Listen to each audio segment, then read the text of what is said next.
Hello mga beshi! Kamusta po kayo? Sinundo na nga po pala ko ni Mama.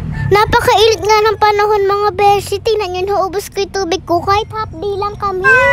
Nakita ko nga si Tita Chacha at si Tita Dore sa school. May bata na naman ang gugulo. Napakaingay.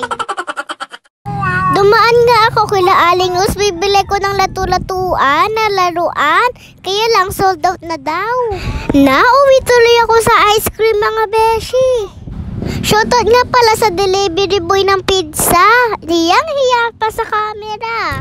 Bumili na nga ako ng 10 pesos na ice cream yung nakaapa. Naglalakad na nga kami pa uwi ni Mama sa aming bahay. Pag uwi ko nga gumayak na ako kasi sabi niya pupunta daw kami sa RCS. Andito na nga kami sa RCS mga beshi. Napakasaglit lang ng biyahe namin. Mamimili lang naman kami ng onting paninda ni Mama dahil magpupiesta sa amin. Binuksan ko na nga yung kinuha kong Pringles dahil nagugutom na ako. Nakarinig nga ako ng tugtog kaya ako naman sumasayaw. Kumuha na nga ako nitong Blackpink to Oreo para baon ko sa school.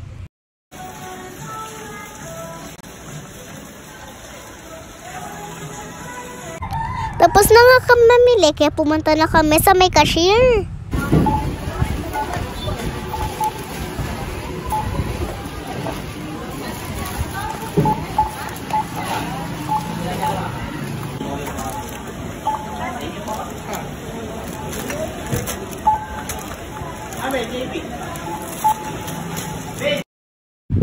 ₱100 Gcash nga ang makakahula kung magkano binayaran namin. Comment nyo na yung sagot nyo mga beshi.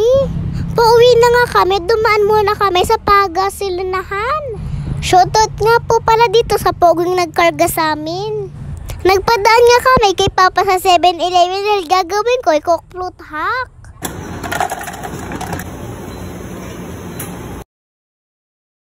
Pumunta na nga ako kay Kuya para palagyan ng ice cream. Chocolate flavor nga pala yung ice cream na pinili ko. Mukhang napakasarap niya mga beshi. Saktong-sakto sa napakainit na panahon. Napakasarap niya mga beshi. Hindi mo na kailangan pumunta sa Jollibee. Adaan mo na kami. Salamat pa. Thank you. Bye-bye. Hi guys sa vlog. I love you po. Bye-bye. Hey, thanks you. Pauwi na nga ako mga beshi. Buti meron ako nakita nagtitinda ng chichaw kaya bumili ko. Nagugutom na kasi ko mga beshi.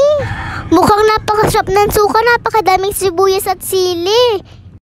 Tara, kain po tayo mga beshi. Di naman halatang gutom na gutom ako mga beshi. Bagay na bagay nga'y panula kong Coke Float. May isang bata naman pong nabusog. Yun lang. Salamat sa panonood. Bye-bye mga beshi.